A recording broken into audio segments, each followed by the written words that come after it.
एक दिन की बात है, वो जो पुरंजन हो वो आपरी पत्नी ने बिना बताए पंचप्रस्थ नामक एक जंगल में शिकार खेलने चलो जावे। पंचप्रस्थ नामक जंगल में जिया ही शिकार खेलने गयो और खेल करके वापिस आयो। आकर के देखे तो भी महल के महीने बा पुरंजनी दिखाई कौन दी। अब बड़ी चिंता होगी कि हमारी रानी कट गई। आकर के दास दासिया ने पूछो सगड़ा ने, अरे भाई मारी रानी जी कट है, थारी रानी जी कट है, मारी धर्मपत्नी कट है, अर्धांगिनी कट है। कोई उपाय कौन देवे, कोई जवाब कौन देवे। अंत में एक दासी कहो, महाराज थारडी धर्मपत्नी तो कोप भवन में रूस करके बैठा है। अब पुरंजन जी महाराज जा करके पगा में पड़ गया, क्षमा याचना करे, देवी बता तेरो कुण अपमान करियो, अभी तेरे सामने बिरो गड़ो काट देस्यूं, तेरी बीनने तेरो कहणो कोनी मान्यो के अभी तू बतावा ने मैं दंडित कर देस्यूं। छोरा तन कोई चीज कौन लियार दी के बता तो सरी के बात हुई। महाराज पुरंजनी तो बोलणो दूर टस की मस कोनी हुए, हाल ही कोनी। पुरंजन मन में विचार करियो किया मनावा आए। तो पुरंजन पगा में पड़ जावे, जोर जोर रोन लाग जावे, देवी बात बता गलती की। अब पुरंजन ने जब कोई जवाब कौन मिलो तो पुरंजन ने याद आयो, ओहो आपा बिना पूछे चलिया गया। होम मिनिस्टर की आज्ञा के बिना महाराज पतिदेव घरों बाहर निकल कौन सके, तो बिना आज्ञा जाया तो वही फल हुए। पुरंजन महाराज अब तो पगा में पड़ गया, गिड़गिड़ान लाग गया, देवी आ भूल मेरे होगी, आज होगी तू मन माफ कर दे, आगे कदे ही भूल को नहीं हुए। जिया लुगाया आप रहे, लुगाया ने राजी करे नहीं, पति पग पकड़ रहे, केटा भाई करे कौन करे, सुनने में आई है के करे। तो जिया ही पुरंजन भी पग पकड़ लिया और देवी क्षमा याचना मांगी कि देवी गलती होगी तू मन माफ कर दे। जिया ही पग पकड़िया जना बा पुरंजनी राजी होगी। अब महाराज बा पुरंजनी मुस्कुरावे और पाछे पति ने सागे लेकर के भोग विलास में लाग जावे। देखो वो पुरंजन भी पुरंजनी के इतनो अधीनस्थ हो जावे, जिया बा नचावे बिया नाचनो पड़े, क्वचती हसती हस्ताभ्याम बाके हंस तो हंसनो पड़े, बाके रो तो रोनो पड़े। यानी पुरंजनी आपके अंतर्गत भी पुरंजन ने कर लियो, जिया वो पुरंजनी बा नचावे बिया बिन नाचनो पड़े। अब इया करता करता बहुत समय बीत गयो। एक दिन की बात, पुरंजन ने ठाको निपड़ियो के बीकी नगरी के ऊपर एक चंडवेग नामक गंधर्व आक्रमण कर दियो। और महाराज वो जो चंडवेग गंधर्व है वो बड़ो विचित्र है। इके कन्ने 720 सैनिक है, जका में 360 तो सैनिक है, 360 स्त्रियां सैनिक है, पुरुष और स्त्री सैनिक है। जबकि स्त्रियां सैनिक 360 है, बमे आदि काली सैनिका है, आदि गौरी सैनिक स्त्रियां है। 720 की सेना ने लेकर के वो चंडवेग गंधर्व भी 9 दरवाजाली नगरी पर आक्रमण कर दियो। महाराज अब बे 10 सैनिक, एक सेनापति एक बेचारो वो 5 फणालो सांप कितनी रक्षा करे। लड़ता लड़ता एकदम सब घायल हो गया। अब पुरंजन है जके ने भी बूढ़ापो आ गयो भोग भोगता। एक दिन की बात है, भी पुरंजन के कने एक जरा नाम की लड़की हाथ में जयमाला लेकर के आवे, जो कि बड़ी ही विचित्र है। काली कड़ूटी शरीर से कोड टपकन लाग रियो है, हाथ में माला लेकर के बा जरा जिया ही सामने आई। पुरंजन घबरा जावे, बा जरा के नहीं नहीं मैं थाने बहुत ज्यादा पसंद करूं, मैं थारे सागे ब्याह करशूं। पुरंजन के ना जी मारो तो ब्याह करेडो है, मैं थारे सागे ब्याह करूं को नहीं। बा जबरदस्ती के नहीं ब्याह तो मैं करशूं।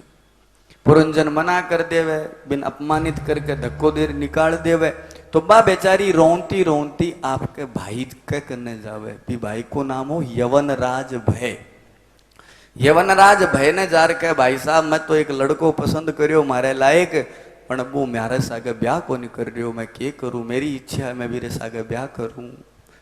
यवनराज वही कहो, देवी तू चिंता क्यों करने लग रही है बहन, आपने 2 छोटा भाई है, एक को नाम ज्वर है, एक को नाम प्रज्वार है। आ दोनों ने सागे ले जा, ये दोनों जनो हाथ पकड़ लेसी, एक दायों पकड़ लेसी और एक बायों पकड़ लेसी, तू जबरदस्ती भी गले में माला घाल दी, तेरो ब्याह हो जीसी। बस यमुनराज भय की अनुमति ली, ज्वर और प्रज्वर ने सागे लिया और बाद जरा बीरे सागे जिया ही ब्याह करियो और ब्याह करता ही अब तो महाराज पुरंजन जोर जोर से रोन लाग्यो। अब देखो जरा के पिताजी को नाम है मृत्यु। अब बेटी ने कणाई तो मिलन ने बापूजी आवई घरे तो जी बेटी के सोचो जार संभालिया हूं भाई बेटी ने किया राजी खुशी है कोनी। जी सुसरो जी रवाना होया अरे सुसरो जी ने आवता देखता ही पुरंजन जी महाराज तो विचलित हो गया, रोन लाग गया जोर जोर हूं। अरे पुरंजनी तू कठ है, अरे पुरंजनी तू कठ है, ओ मन लेन ना आ गयो, तू मेरी रक्षा कर रक्षा कर। पुरंजन जोर जोर से विलाप करे लेकिन महाराज जरा और मृत्यु तो सागे लेरी जावे, चाहे कुछ भी कर लियो किताई विलाप कर लियो। पुरंजन जोर जोर विलाप करियो, परिणाम ओ यो शास्त्र में कवे अंतमति सो गति। मरती टाइम जकी चीज को आपा चिंतन करा दूसरे जन्म में वही बनना पड़े, अंतमति सो गति। तो पुरंजन आज मरती टेम खाली एक ही चिंतन करे मारी लुगाई मारी पुरंजनी और इया पुरंजनी को चिंतन करतो करतो ही मर जावे। अब दूसरो जन्म हुयो तो लुगाई को चिंतन करियो तो परिणाम ओ यो के छोरी बन करके जन्म ले लियो। दूसरे जन्म में विदर्भ देश की राजकुमारी के रूप में पुरंजन को जन्म हुयो।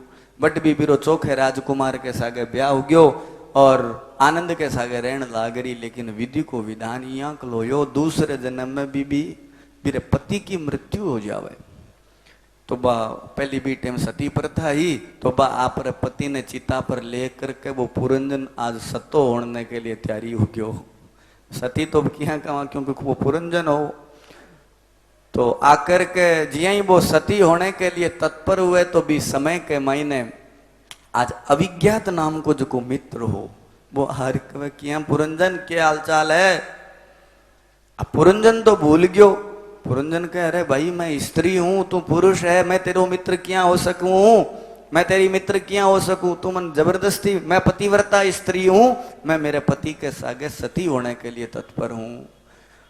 अविज्ञात कह रहे मित्र भूल गयो के याद कर आपा दोनों आपस में मित्र हुआ करता, तू कहो खाली आ 9 दरवाजाली नगरी में 2 मिनट देख करके आऊं।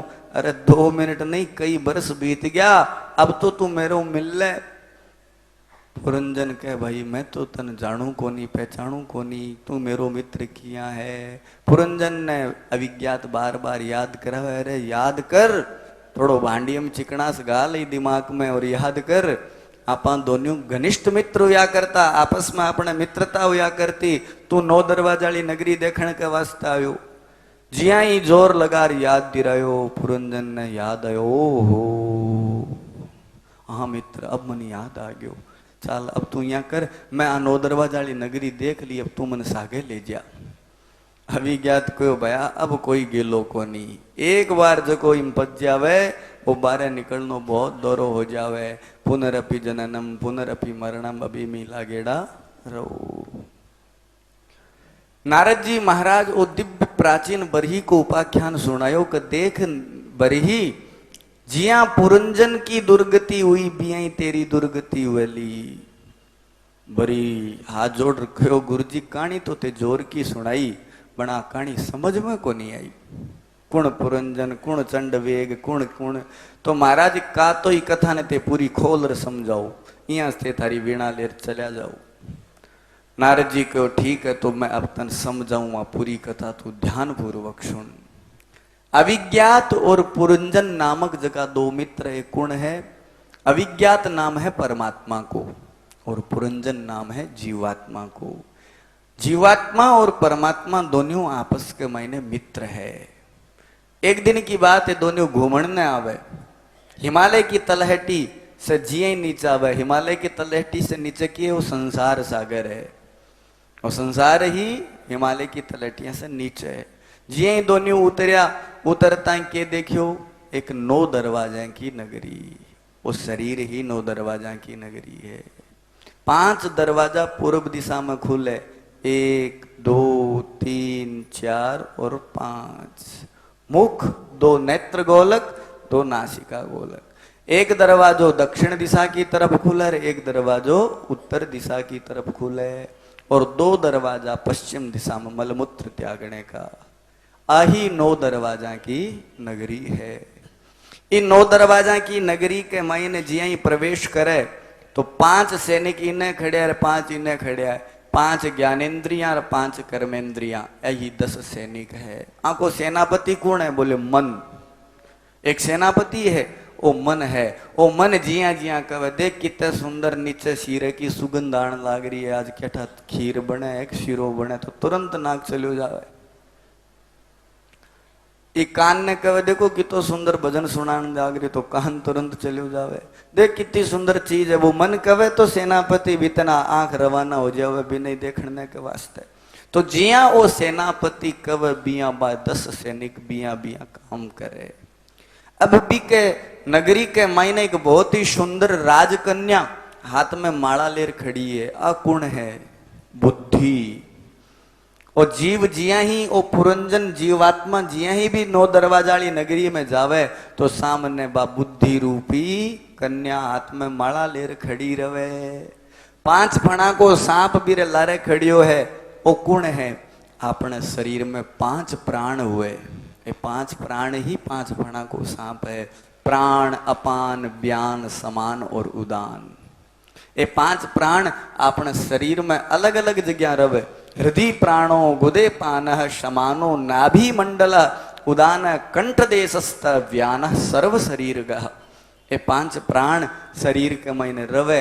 जितना दिन तई तो इस शरीर में फलाण चंजी, ढिंगम चंजी, पूंछड़ चंजी के नाम हो जाने, और जके दिन एक काम करनो बंद कर दे जना माटी हो जावे। तो 5 फणाड़ो सांप ही 5 प्राण है। बा कन्या कौन है? बुद्धि। वो जीव जब बुद्धि के सागे विवाह कर लेवे तो इरी कामना हो जावे भोग विलास की, और भोग विलास करके 11,000 बेटा उत्पन्न कर दिया, 110 बेटियां उत्पन्न कर दी।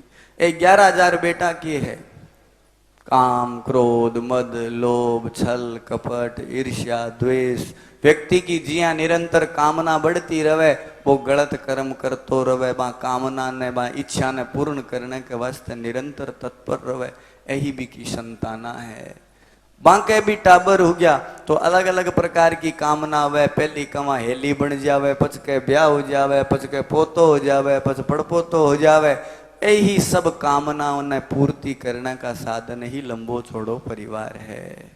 110 बेटियां, तृष्णा, लालसा, पिपासा, जिज्ञासा, जीवन के मायने जी निरंतर तृष्णा बढ़ती रवे। अब यहाँ हो गया और अब यहाँ हो जावे। पहली बैठने ने घर को नहीं हो, एक झूंपड़ो हो जावे तो ठीक हो जावे। झूंपड़ो बन गयो तो एक साल थोड़ी पक्के ईंटा की बन जावे तो और बढ़िया रहे। पचार एक रसोई बन जावे, एक लेट बात बन जावे। निरंतर धीरन बढ़ती रहे जकी तृष्णा। यही भी की बेटियां है। महाराज ओ पुरंजन एक दिन की बात है, पंचप्रस्थ नामक जंगल में चलो जावे, बिना लुगायूं पूछे बिना। जिया ही पंचप्रस्थ नामक जंगल में आयो और अट आकर के जिया ही बैठो तो बैठता ही नाराज होगी, गराड़ी लुगाई नाराज होगी। ओ पंचप्रस्थ जंगल के है जानो? थे सगला बीबी बैठा हो। इस सत्संग को नाम ही तो पंचप्रस्थ नामक जंगल है। आप सगला जगह जंगल में बैठे वही पंचप्रस्थ नामक जंगल है। लेकिन इम जिये आदमी आर बैठे जन गराड़ी नाराज हो जावे बा बुद्धि। जीवात्मा जिया ही अटा करके बैठे बा बुद्धि नाराज हो जावे। अरे गूंगू है कि बाबूजी तो आदत है बकने की 5 घंटा, ए तो आखता भाई को नहीं, चलो अपने उठ रवाना हो जाओ, ये नहीं नाराज हो जाओ। बैठा बैठा नींद आन लाग जी सी, बैठा बैठा न होर की चेता आन लाग जी सी। घरे बीननी केटा दूध ता तो करियो है कौन करियो, कटी पड़ोसियां बेच तो कौन दियो है, तालो देनो भूल गई घरे अलमारी के की गड़बड़ी नहीं हो जावे। यानी वह बुद्धि आप से नाराज हो जावे और कई प्रकार का क्रियाकलाप अपने मन में चालना शुरू हो जावे। तो पंचप्रस्थ नामक जंगल वो सत्संग है। इस सत्संग में जिया ही वो जीव आवे, जीव आता ही बा बुद्धि नाराज हो जावे। पाछो राजी करे बुद्धि ने 12 दरवाजा निकल, कोई बात को नहीं। 2 दिन तो बीत गया, 5 दिन की बात और है, देखी जासी। जिया निभे बिया निभाओ। तो पग पकड़े, राजी करे, फोन करे और करे। आपरी पत्नी ने राजी कर लेवे, जिया ही राजी करी पुरंजन आपकी पत्नी बुद्धि ने, तो जिया बा हंसावे बिया हंसणो पड़े महाराज। बा बुद्धि कह तू हंस तो हंसणो पड़े आपन, बा बुद्धि कह तू रो तो आपन रोनो पड़े, बा बुद्धि कह चाल मंदिर चला दर्शन करने तो अपन रवाना हो जाए, बा बुद्धि कह नहीं नहीं कौन जानो नीचे कमरा में सुत्यो ही रहनो है तो सुत्या ही रहनो है। जिया बा बुद्धि क्वचित हसती हस्ताभ्याम, बा हंसावे तो हंसणो पड़े रे, बा रुवाने तो रुवानो पड़े। अब देखो एक दिन की बात, धीरे धीरे समय बीत गयो, पुरंजन ने ये बात को उठा कोनी कि मेरी नगरी पर एक चंडवेग नामक गंधर्व आक्रमण कर दियो। वो चंडवेग गंधर्व के है 1 वर्ष, चंडवेग गंधर्व है 1 वर्ष, एक 360 सैनिक है और 360 ही स्त्री सैनिक है, गंधर्वियां, 360 गंधर्व है, 360 गंधर्वियां है, 360 गंधर्व है दिन, 360 दिन ही तो हुए, और 360 की गंधर्वियां बे राता हैं। आई 720 की सेना है, आदि गंधर्वियां काली है, आदि गंधर्वियां गोरी है। कृष्ण पक्ष की राता काली हुए और शुक्ल पक्ष की राता गोरी हुए। आई 720 की सेना है, आ धीरे धीरे भी नगरी ने खावता रवे, और आपा मुछिया पर हाथ फेर काम, मैं 80 को उग्यो, अरे 80 को के सिर उग्यो ये तो गया, लारे बचे जका थारा है। आपा वो कहता रमा मैं आज 80 बरस को केक काट लियो, और आज 95 मालो काट लियो, और आज 97 मालो काट लियो। महाराज वो चंड वेग गंधर्व 720 की सेना ने लेकर के भी शरीर ने खाओ तो रवे।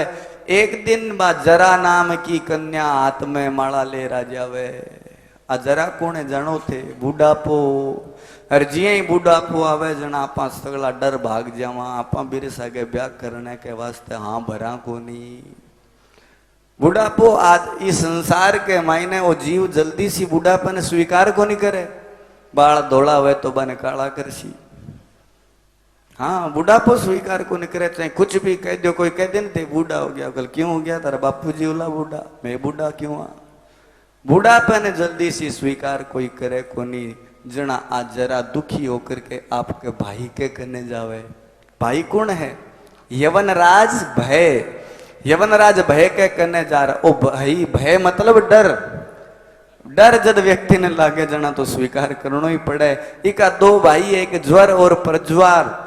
ज्वर नाम है बुखार को, हारी बीमारी, ज्वर और प्रज्वार अर्थात बीमारी, बीमारी और बे क्लेश आकर के जिये ही हाथ पकड़े बा जरा गले के मैंने माला डाल देवे। बुढ़ापो आ गयो तो बुढ़ापे का पिताजी मृत्यु देव तो मिलने आए सी, जिया ही मिलने आवे जना बूढ़ापे में ओ जीव अल्डाणो शुरू करे, अरे मैं मरूं, अरे मैं मरूं, वो कट्ठे वो कट्ठे, मालडी घराली कट्ठे, फुडियाली माँ कट्ठे, बिन बुलाओ विलाप करनो शुरू करतो करतो। और देखो नारद जी कह रहे हैं कि हे प्राचीन बरही देख कितनी बड़ी विचित्र विडंबना है। जीव के जीवन में इतना कुछ संकट होने के बाद, इतो उतार चढ़ाव आने के बाद भी क्या परिवार वाला भी बिन अपमानित करे है, फिर भी वो जीव मरती टाइम भी की वासना संसारिक प्रपंचा में रहे। मरती टाइम वो भगवान को नाम कौन लेवे, यदि भगवान को नाम लेवे तो फिर भी कल्याण हो जावे, लेकिन मरती टाइम भी की वासना विषया के मायने ही लागेड़ी रवे, बिकी इच्छा कामना तृष्णा विषया में टिकेड़ी रवे।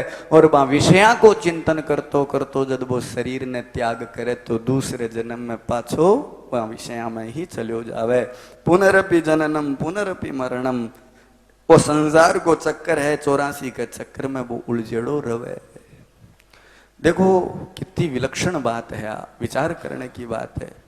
लोग कहे कि महाराज बूढ़ापे में मैं भजन कर लिया, और शास्त्र तो कहे कि मरती टाइम राम को नाम ले ले जना कल्याण हो जावे, तो महाराज पूरे जीवन में राम राम क्यों करा, मरती टाइम ही राम को नाम ले लिया। पर माता बहनों भाइयों, आ एकदम शाश्वत सत्य बात है कि मरती टाइम राम को नाम बेगो सो आवे को नहीं, कि तो ही जतन कर लिया। मरती टाइम तो वह दूसरो ही चिंतन आसी, वो कठहर न्यारी प्रकार की रील चालनी हो जैसी। हाँ कोई भगवत भक्त हुए, भगवत कृपा हुए, बिन नाम आ जावे बात अलग है, बाकी मरती टाइम तो चिंतन दूसरो ही हुए। वो जीव को दुर्भाग्य है। एक छोटो सो दृष्टांत याद आ गयो, सुनाऊं। एक गांव के मायने एक सेठ जी रहा करता, और सेठ जी के 4 बेटा। सेठ जी बड़ा धर्मात्मा सेठ जी कह दो या कंजूस सेठ जी कह दो, सेठ जी कंजूस धर्मात्मा हा, यहाँ मान लो। तो सेठ जी आप रे एडी चोटी को पसीनो एक करके टाबरा ने पाल दिया, बड़ा कर दिया। 3 बेटा ने विदेश भेज दिया, पढ़ा लिखा, अमेरिका, थाईलैंड, अलग अलग स्विट्जरलैंड, अलग अलग जगह भेज दिया। चौका बटा अपनी कमाई करे। एक छोटियो बेटो हो जगन हैदराबाद भेज दियो। अब सेठ सेठानी जी घरा, सेठानी जी सेठ घरे रहा करता। समय है जो को बड़ो प्रबल है, धीरे धीरे बूढ़ापो तो आनो शाश्वत है। सेठ जी ने बूढ़ापो आ गयो, और जिया ही मृत्यु को समय निकट आयो जना सेठ जी माचे में आ गया।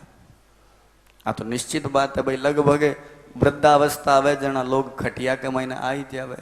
तो सेठ जी जिया ही खटिया के महीने आया जना, अब थाने ठे गांव में आ रीति है, जिया ही माइत खटिया में आ जावे जना आस पास पड़ोस का लोग भेड़ा होना शुरू हो जावे। की बात है, बीमार है, कितना दिन खींची, आपस में परिचर्चा होनी तो शुरू हुई जावे।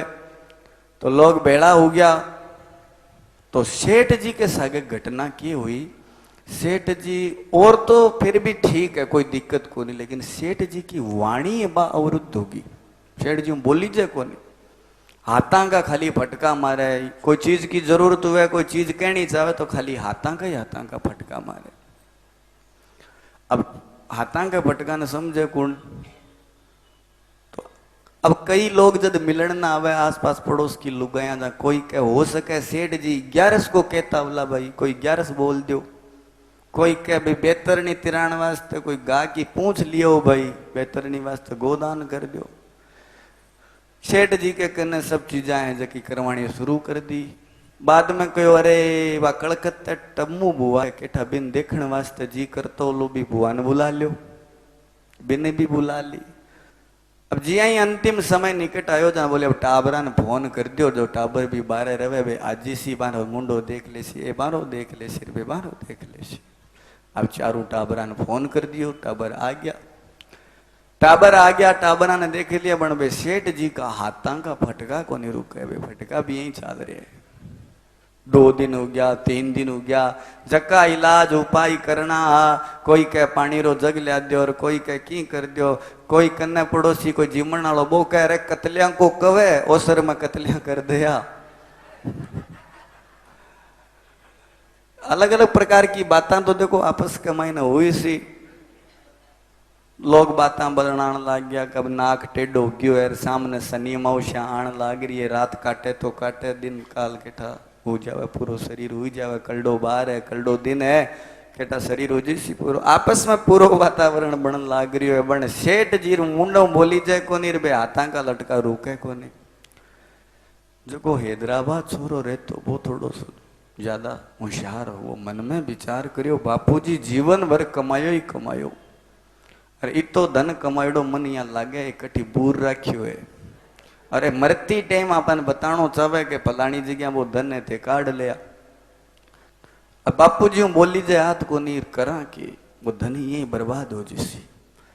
मुंडो उदास कर लियो। 3 भाई जगह बारे रहता, वे पूछो के बात है भाई उदास किए है? बोले उदास तो मन थोड़ो डाउट होने लाग रही है, इस वास्ते चिंता हो रही है। कटी बापूजी का कोई 20-50 लाख रुपया कटी जमीन में गाडेड़ा है, कटी अलमारी में मेलेड़ा है, और ए अपन बताणो चाहे बनान बुढ़ा। अब अंतिम समय में आवाज आ रही कोनी करा तो के करा। चारू भाई कोई बात तो साची है।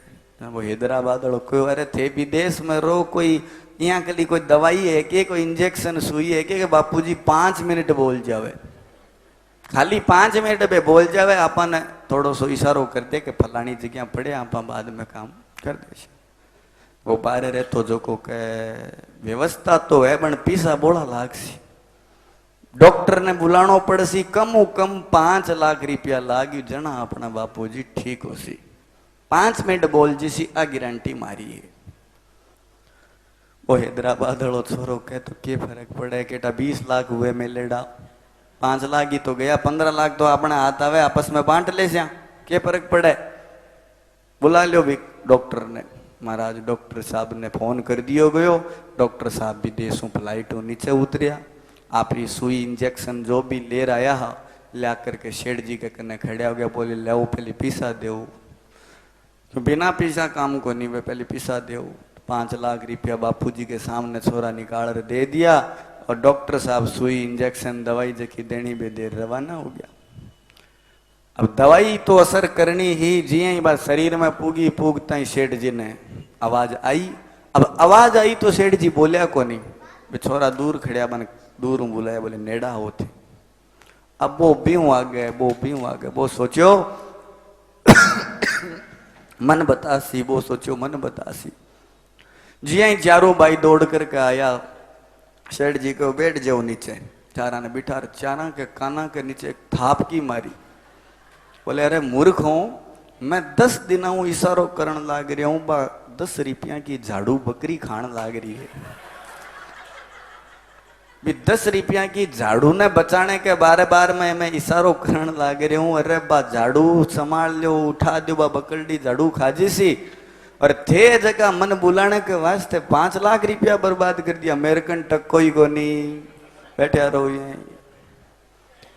तो माता बहनों भाइयों, हंसने की बात को नहीं है, विचार करने की बात है। आपा लोग विचार को नहीं करा, वो विचार को विषय है। आपने जीवन के महीने भी वृद्धावस्था के महीने आपनो मन भी झाड़ू में ही लागेडो रवे। झाड़ू को मतलब संसार के प्रपंचा में वो छोरो दूध डल दियो और वो दही डल दियो, आंखें दिखे कोनी, खड़को हुए तो ही कह बीननी के कर दियो। यानी मरती टाइम अंतिम समय में भी आपा भगवान को नाम को लेवा, भगवान को भजन को नहीं करा।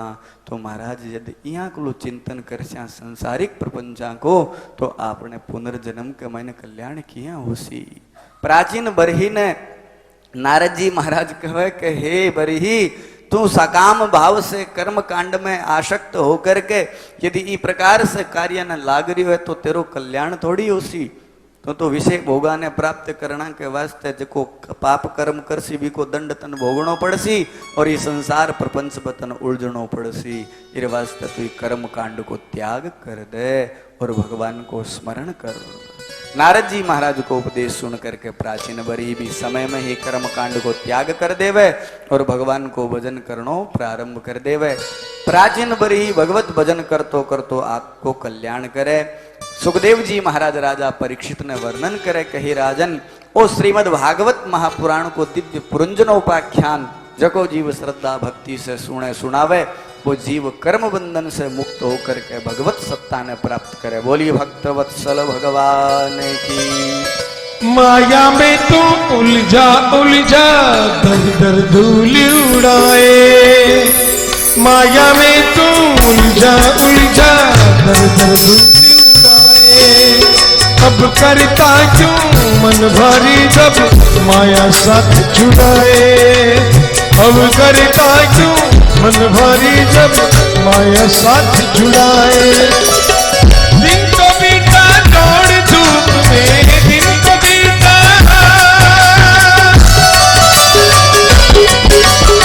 दिन तो बीता दौड़ धूप में, ढल जाए ना शाम बोल राम बोल राम राम राम बोल राम राम बोल राम राम राम। तेरे मन में राम, मन में राम, मन में राम, तेरे मन में राम, रोम रोम में राम रे। राम सुमिर ले ध्यान लगा ले, छोड़ जगत के काम रे। बोल राम बोल राम राम राम बोल राम राम बोल राम राम बोल राम राम राम।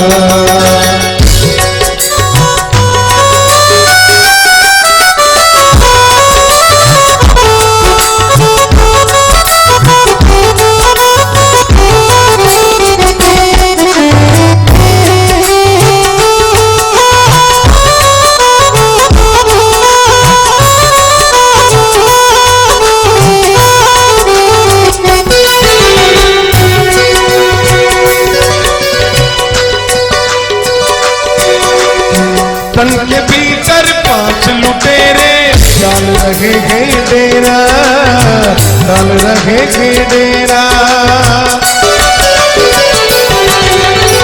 तन के भीतर 5 लुटेरे डाल रहे हैं डेरा। काम क्रोध मद मोह लोभ ने तुझको ऐसा घेरा, तुझको ऐसा घेरा। भूल गया तू राम रतन, भूल गया तू राम रतन, भूला पूजा का काम रे। बोलो राम, बोलो राम, बोलो राम राम राम, बोलो राम राम, बोलो राम राम, बोलो राम राम राम। मेरे मन में राम, तेरे तन में राम, मेरे मन में राम, तेरे मन में राम। रोम रोम में राम रे, राम सुमिर ले ध्यान लगा ले, छोड़ जगत के काम रे। बोलो राम, बोलो राम, बोलो राम राम राम, बोलो राम राम, बोलो राम राम, बोलो राम राम राम।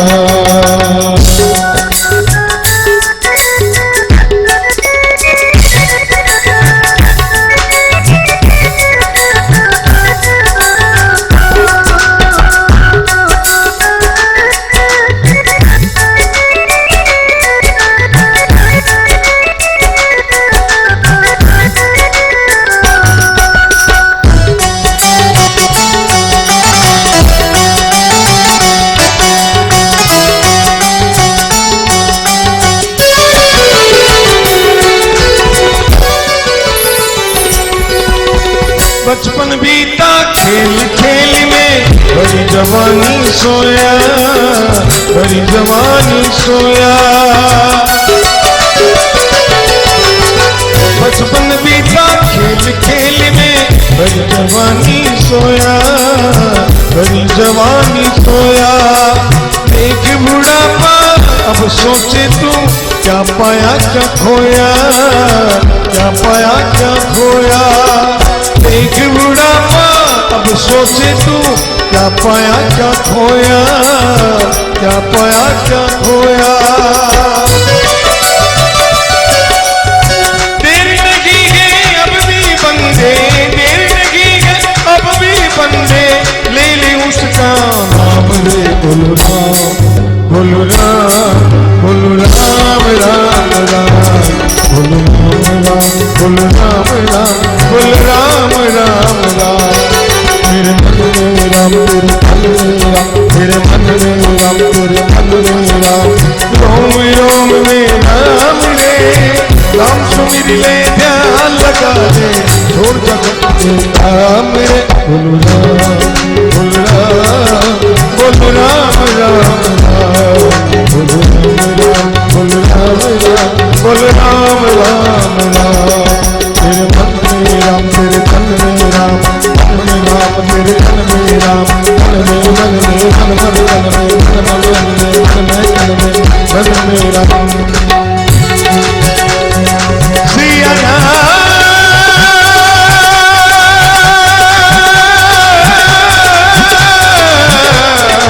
सिया राम,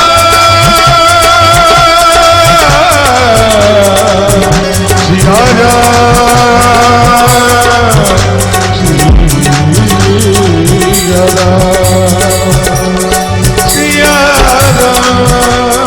भजले राम, रटले राम, श्री राम, श्री राम।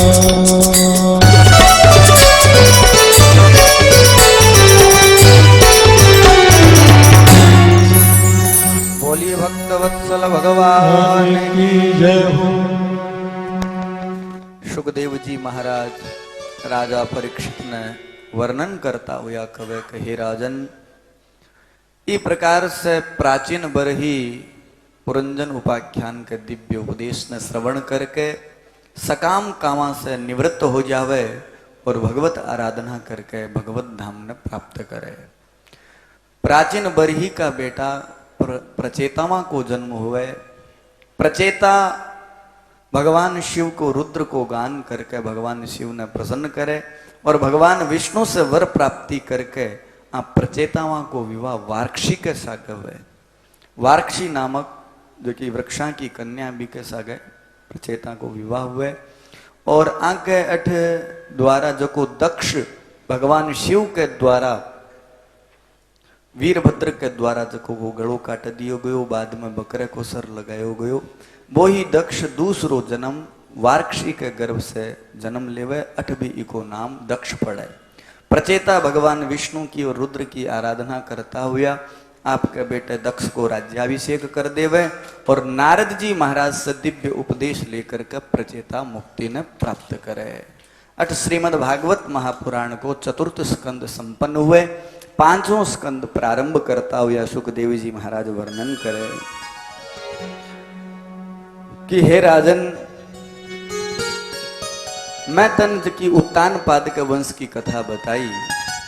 उत्तानपाद के वंश के बाद में मनु महाराज को जो दूसरो बेटो हो प्रियव्रत जी महाराज, वो मनु महाराज की गद्दी के ऊपर बैठे और बीकत द्वारा वो धरती को जो वंश है सृष्टि क्रम वो आगे चले।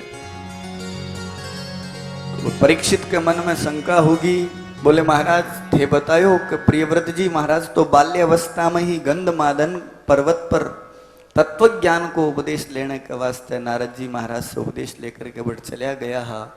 तो महाराज बे वापिस लौट करके किया आया और आकर के आपके राज कार्य ने किया चलायो, किया विवाह करियो, तो आ कृपा करके मन बताओ। अट श्रीमद् भागवत महापुराण को पंचम स्कंद प्रारंभ हुए। परीक्षित उवाच प्रियव्रतो भागवत आत्मा राम कथम मुने गृहे रमत यनमूल कर्मबंध पराभवः। परीक्षित जी महाराज निवेदन करे सुखदेव जी से, महाराज गृहस्थ तो बंधन का हेतु होता है, घर में तो बहुत ज्यादा बंधन रवे, प्रपंच रवे। तो जगह प्रियव्रत जी महाराज बाल्य अवस्था में ही गंधमादन पर्वत पर चला गया, तो वे घर में रह करके किया कर्म बंधन से मुक्त रहा, किया संसार ने आगे बढ़ायो, थे कृपा करके मन आ कथा विस्तार पूर्वक बताओ। सुखदेव जी महाराज वर्णन करे कि राजन, प्रियव्रत जी महाराज तत्व ज्ञान को उपदेश लेने के वास्ते जब गंधमादन पर्वत पर बैठ करके साधना कर रहा, इनने मनु महाराज को वंश आगे चालियो कोनी, तो मनु महाराज प्रियव्रत के कने आपके बेटे के कने जावे और जार के बेटा तू गृहस्थ धर्म ने स्वीकार कर और मेरी जी की सृष्टि क्रम को ब्रह्मा जी महाराज मेरा पिताजी आदेश दियो तो इरमाइन से योग कर। तो प्रियव्रत जी महाराज मना कर देवे, बोले पिताजी मैं गृहस्थ में जाऊं को नहीं। जगो गृहस्थ धर्म में उलझ जावे बाद में वो भगवत आराधना भगवत भजन कर कौन सके। मनु महाराज बहुत विधि से समझावे, लेकिन प्रियव्रत जी महाराज माने को नहीं। मनु महाराज के बाद में देवऋषि नारद जी महाराज ने मनु महाराज कवे, तो देवऋषि नारद जी महाराज आकर के समझावे कि प्रियव्रत भगवान को आदेश पालन करनो भी भक्त को एक दायित्व है। बेटा मैं तना आदेश देऊं कि तू गृहस्थ में रह करके भगवान को भजन कर। प्रियव्रत क्यों महाराज घर में रह करके भगवान को भजन किया, उसी घर में तो और घना ही प्रपंच है, बट मेरो कल्याण में किया कर सकूं। मैं जो भी हूं जट हूं ठीक हूं, मैं मेरो भजन करने लग रहा हूं। और गुरुदेव आप ही तो मन तत्व ज्ञान को उपदेश दियो और आप ही मन जबरदस्ती अब घर में जाने के वास्ते कह रहा हो, आ बात उचित को नहीं। अट नारद जी महाराज बहुत ही सुंदर उपदेश देवे। वने दोषा प्रभवन्ति रागिणा गृहे पंचेन्द्रिय निग्रहस्तपः अकुत्सिते कर्मणि ये प्रवर्तते निवृत्तरागस्य गृहं तपोवनम्। महाराज जिसने राग से जो निवृत्त हो गया है, मेरे लिए तो गृहस्थ ही तपस्थल बन जावे। वने भी दोषा, महाराज दोष तो वन में भी आ सके। राजन आ कोई जरूरी को नहीं कि जंगल में बैठ करके घर गृहस्थी ने त्याग करके ही कल्याण हुए, कोई आवश्यकता को नहीं। जंगल में बैठ करके जब तक अंतःकरण ने पवित्र इंद्रियां को दमन नहीं करे, चित्त की वृत्तियां ने सहमित नहीं करे, तो वन में भी दोष आ सके। घर गृहस्थी छोड़ करके चला जावे और बट पहाड़ पर बैठे भजन करने के लिए बैठे, बट याद आ जावे कि माता जी बीमार हो गया, बापू जी बीमार हो गया, घर के महीने छोटे भाई रे तकलीफ होगी, यदि यहाँ कला विचार आ गया तो वने भी दोष। रागी लोग के लिए तो महाराज वन में भी दोष आ सके। और निवृत्त जो निरागी है, जगन राग से कोई किसी से राग को नहीं, वो तो घर में बैठ करके भी निवृत्ति स्थिति ने प्राप्त कर सके। इस वास्ते हे बेटा, तू गृहस्थ धर्म ने स्वीकार कर और गृहस्थ धर्म में रह करके देहाभिमान से मुक्त रह करके भगवत आराधना कर। नारद जी महाराज के उपदेश देने पर प्रियव्रत जी महाराज हाँ मान लेवे और आपकी नगरी में आ जावे। सुखदेव जी महाराज वर्णन करे कि हे राजन, प्रियव्रत जी महाराज को विवाह विश्वकर्मा प्रजापति की बेटी बरिहिष्मती के सागे हुए, और बरिहिष्मती के गर्भ से प्रियव्रत जी महाराज 10 बेटा उत्पन्न करे। आगनिद्र, इद्मजीव, यज्ञबाहु, महावीर, हिरण्यरेता, धृतपृष्ठ, श्रवण, मेधातिथि, वितिहोत्र और कवि, ये 10 बेटा प्रियव्रत जी महाराज आपकी पत्नी बरिहिष्मती के द्वारा उत्पन्न करे। प्रियव्रत जी महाराज इस धरती पर भगवान नारद जी महाराज के उपदेश ने स्वीकार करता हुआ संसार में रहते हुए संसार से उपराम रह करके भगवान को भजन करे, 11 करोड़ वर्ष तक इस धरती पर राज करे।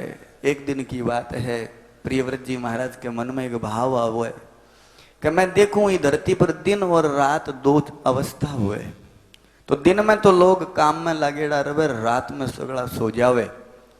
संसार के महीने रात है जो कि जीव के लिए आलस्य प्रदान करे, तो जे वे तो आ रात हुए ही नहीं, केवल इस संसार में दिन ही दिन बनेड़ो रवे। यहाँ कलो संकल्प लेकर के प्रियव्रत जी महाराज सूर्य नारायण भगवान की 7 प्रदक्षिणा करे रथ के ऊपर बैठ करके। सूर्य नारायण भगवान ने कहे महाराज थे रात ना होने दो, दिन ही दिन रवे। सूर्य नारायण भगवान समझावे बेटा प्रियव्रत, भगवान को जो को भक्त हुए वो भगवान के विधि के विधान ने स्वीकार करे, वो ही भगवान को भक्त हुए। जो को भगवान के विधि के विधान ने स्वीकार नहीं करे वो भगवत भक्त कहने योग्य को नहीं। और तू तो भगवत भक्त है, रात दिन ये सब भगवान का बनाईड़ा विधान है बेटा, इन तू बदल मत। लेकिन प्रियव्रत जी माने को नहीं। तो नारद जी महाराज, ब्रह्मा जी महाराज और मनु महाराज आकर के प्रियव्रत ने समझावे कि बेटा तू ई कार्य ने रोक दे। ब्रह्मा जी महाराज नारद जी महाराज के उपदेश से प्रियव्रत जी महाराज पद की 7 परिक्रमा करके और पुनः आपकी नगरी में चलिया जावे। जकी रथ के ऊपर सवार होकर के बे जकी 7 परिक्रमा करी, तो रथ के पहिए से जकी खाई खुदी बीस 7 समुद्रा को निर्माण हो गयो। और रथ के बगल में जकी पाल बने, मिट्टी की जकी लाइन बने, बीस 7 द्वीपा को निर्माण हो गयो। जका 7 द्वीप और 7 सागर है। आपने सनातन धर्म के शास्त्र में बाका नाम दूसरा है। आजकल विज्ञान वाला अलग, हिंद महासागर, प्रशांत महासागर, लेकिन भागवत महापुराण में बाका नाम बता रहा कि क्षारोद, इक्षुरोद, दधिरोद, मंडोद, घृतोद, क्षारोद, इक्षुरोद, सुरोद, घृतोद, दुग्धोद, दधि मंडोद और शुद्धोद। खाई के द्वारा 7 सागरा को निर्माण हुयो। जबकि पाल बनी बस 7 द्वीपा को निर्माण हुयो। जम्बू, पलक्ष, शालमली, कुश, क्रौंच, शाक तथा पुष्कर, 7 द्वीपा को निर्माण हुयो। मनो प्रियव्रत जी महाराज का जगह 10 बेटा हा, बम 3 जगह बेटा हा, कवि, सवन और महावीर। ये तीनों बेटा परम योगेश्वर बन जावे, सिद्धेश्वर बन जावे। लारे जगह 7 बेटा हा, 7 बेटा ने 7 खंडा का अधिपति बना करके प्रियव्रत जी महाराज आपकी पत्नी बरिहिष्मती ने सागर लेकर के पुनः गंधमादन पर्वत पर चला जावे और बट भगवान को भजन करता करता भगवत धाम ने प्राप्त करे। अब जको मुख्य 7 खंडा में जको जम्बू द्वीप खंड हो, ये जम्बू द्वीप खंड का राजा बने महाराज आग्निद्र, जका प्रियव्रत जी महाराज का सबसे बड़ा बेटा है। आग्निद्र जी महाराज है जका जम्बू द्वीप का राजा बने। आग्निद्र जी महाराज है जका ये धरती के ऊपर आपके पिता की भांति धर्म पूर्वक प्रजा का पालन करे है। और प्रियव्रत जी महाराज को है बेटा जका आग्निद्र जी महाराज है, आंको विवाह ब्रह्मा की सभा में गान करने वाली पूर्वाचित्री नामक अप्सरा के सागे विवाह हुए। और आग्निद्र जी महाराज के 9 बेटा उत्पन्न हुए। नाभि, किम पुरुष, हरिवर्ष, इलाव्रत, रम्यक, हिरण्यमय, कुरु, भद्रास्व और केतुमाल, आ 9 बेटा उत्पन्न हुआ। हम सबसे बड़ा बेटा हो जका को नाम हो महाराज नाभि। महाराज नाभि अब आर्यव्रत खंड का राजा बने।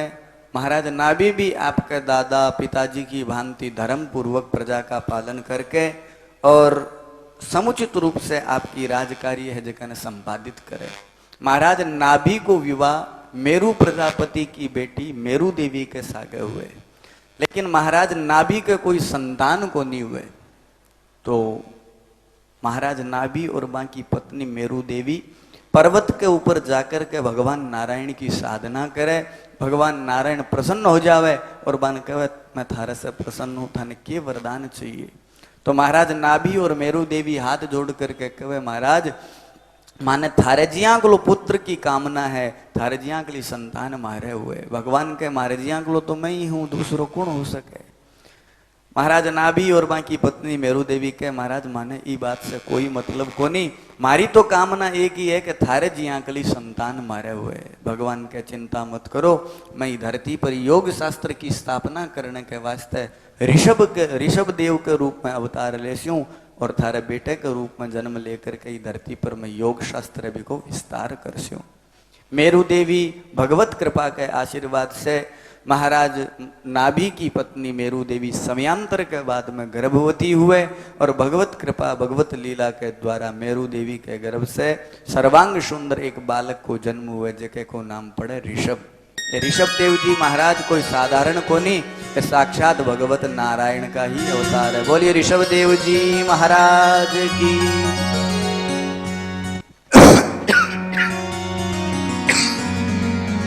हाँ, ऋषभ देव जी महाराज, ऋषभ देव जी महाराज को विवाह इंद्र की बेटी जयंती के सागे हुए और ऋषभ देव जी महाराज जयंती के गर्भ से 100 बेटा उत्पन्न करे। हम सबसे बड़े बेटे को नाम हो भरत जी महाराज, राज ऋषि भरत।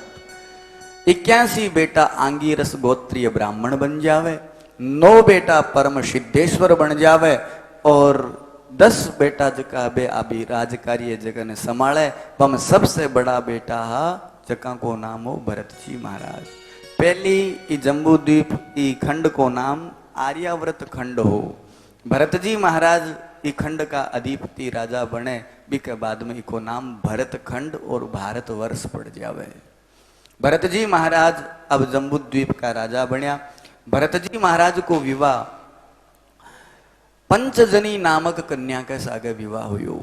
राष्ट्र सुमित विश्वव्रत इत्यादि 5 संतान हुई। भरत जी महाराज भी धर्म पूर्वक प्रजा को पालन करियो, अनंत वर्षों तक राज करके अंत में भरत जी महाराज आपके बेटा ने राज कार्य दे करके गंडकी नदी के किनारे पुलह आश्रम में जाकर के भगवत आराधना करनी प्रारंभ कर देवे। देखो भरत जी महाराज का जगह पिताजी या ऋषभ देव जी महाराज वे साक्षात भगवता अवतार रहा। ये धरती पर योग शास्त्र की स्थापना करने के वास्ते आया। ऋषभ देव जी महाराज आपके बेटा ने राज कार्य ने देख करके ऋषभ देव जी महाराज ये धरती के ऊपर एक योगी ने किया जीणो चाहिए बिया विचरण करे। स्वयं परमात्मा आपने क्रिया करके दिखावे कि एक योगी को जीवन किया लोनो चाहिए। तो ऋषभ देव जी महाराज आप बेटा ने परिवार ने राज वगैरह दे करके कणाई तो गूंगा बन जावे, कणाई बैरा बन जावे, कणाई एक वृक्ष के नीचे ही सूत्या रहे। तो यहाँ कली लीला जद करे जना परीक्षित पूछो महाराज ये सब लीला करने की क्या आवश्यकता है। तो सुखदेव जी कहे कि राजन ऋषभ देव जी महाराज बतानो चाहे कि एक योगी ने संसार में क्या रहना चाहिए। गूंगो बनने को तात्पर्य है कि संसार का जका लोग है वे भांति भांति का लोग है। मुंडे मुंडे मतिर भिन्ना, जितनी खोपड़ी है बिती ही बात उसी। तो हर सब की बुद्धि एक जैसी कोनी हुए। तो योगी संसार के मायने रहसी तो भांति भांति की बातें भी सुननी पड़सी, कोई कुछ कैसी कोई कुछ कैसी, और सुन सी ज्यादा बिन बोलनो पड़सी। इस वास्ते योगी ने ज्यादा बोलनो नहीं चाहिए। गूंगे को आचरण करके ऋषभ देव जी महाराज शिक्षा दी कि एक योगी ने मौन रहना चाहिए। दूसरा ऋषभ देव जी महाराज बैरा बन जावे, बैरा बन करके आ शिक्षा दी कि एक योगी ने ज्यादा सांसारिक प्रपंच की बातें नहीं सुननी चाहिए। यदि वो सुने तो कोई रो मान अपमान, कोई की बड़ाई प्रशंसा सुन सी, बड़ाई सुन सी बीरे प्रति बीरो निष्ठा हो जीसी, जकेरी निंदा सुन सी बीरे प्रति घृणा हो जीसी, और बा योग मार्ग में बीरे बाधक बन जीसी। इस वास्ते एक योगी ने सांसारिक प्रपंचा की हताया ज्यादा नहीं सुननी चाहिए। ऋषभ देव जी महाराज एक स्थान के ऊपर बैठ करके बटी मलमूत्र त्याग देवे, बटी बैठा रहे, न कटी भिक्षा मांगने जावे, कोई ला करके दे देवे तो खा लेवे, नहीं तो चुपचाप आप भगवान को भजन करे। आ लीला करके ऋषभ देव जी महाराज शिक्षा प्रदान करी कि एक योगी ने ज्यादा भटकनो नहीं चाहिए, एक स्थान पर बैठ करके भगवान को भजन करना चाहिए। अजगर करे न चाकरी, पंछी करे न काम, दास मलूका कह गए सबके दाता राम। एक योगी ने एक स्थान पर बैठ करके भगवत भजन करना चाहिए। रुको सूको जिया कलो मिल जावे बिने पा करके आपके आनंद में रहना चाहिए। आ योगी लोगों के लिए है, थारे वास्ते को नहीं थे कह दो बाबू जी कोई माने भी कमरे में बैठे रहना आपी आजी सी, थारे को नहीं आवेली, थाने तो करम दुकान खोलनी पड़ी, शटर खोलिया ही आसी, कोई भी काम धंधो वो करया ही आसी। योगी के लिए शिक्षा है, योगी योग मार्ग में जावे तो भी को जीवन इस प्रकार से होना चाहिए। तो ऋषभ देव जी महाराज एक दिन भ्रमण करता करता एक यज्ञशाला में चलिया जावे। भी यज्ञशाला के महीने 12 जगह 81 बेटा आंगिरस गोत्रीय ब्राह्मण बन गया है। बन देख करके बन निमित्त बना करके आज ऋषभ देव जी महाराज एक बहुत बड़ी शिक्षा प्रदान करे।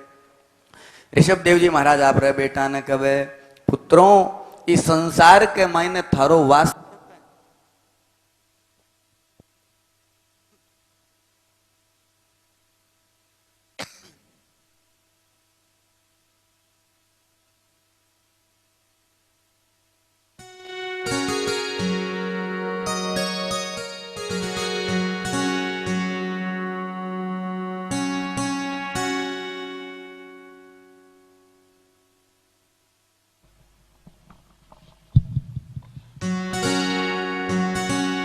श्री कृष्ण गोविंद हरे मुरारी, हे नाथ नारायण वासुदेवा। श्री कृष्ण गोविंद हरे मुरारी, हे नाथ नारायण वासुदेवा। कृष्ण गोविंद हरे मुरारी, हे नाथ नारायण वासुदेवा। नाथ नारायण वासुदेवा, हे नाथ नारायण वासुदेवा, हे नाथ नारायण वासुदेवा, हे नाथ नारायण वासुदेवा। कृष्ण गोविंद हरे मुरारी, हे नाथ नारायण वासुदेवा।